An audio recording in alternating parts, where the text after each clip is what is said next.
Kaya palitan na natin ang mindset na malungkot kapag walang jowa. Kasi gawa-gawa lang yan ng mga tao.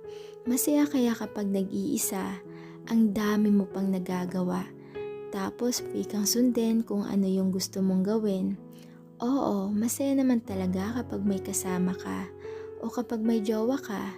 Pero di ibig sabihin no na malungkot na kapag nag-iisa.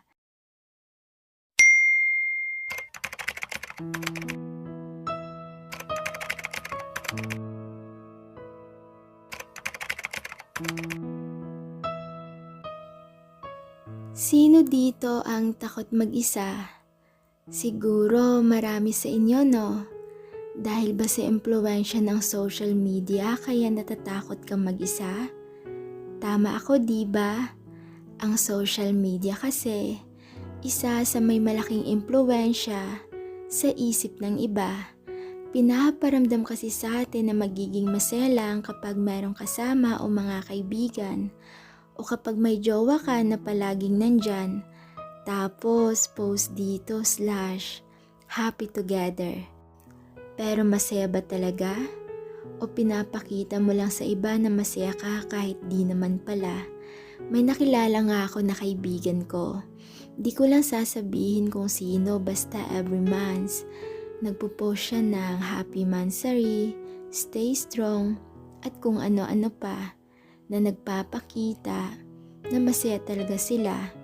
Kaya akala din ng mga friends ko na masaya yung dalawa, pero yun lang ang kanilang akala.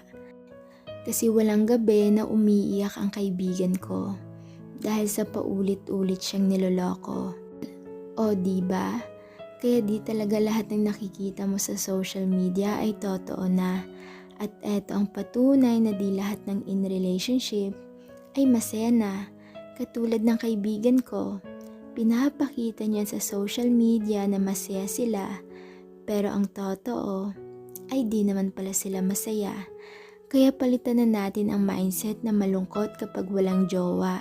Kasi gawa-gawa lang yan ng mga tao.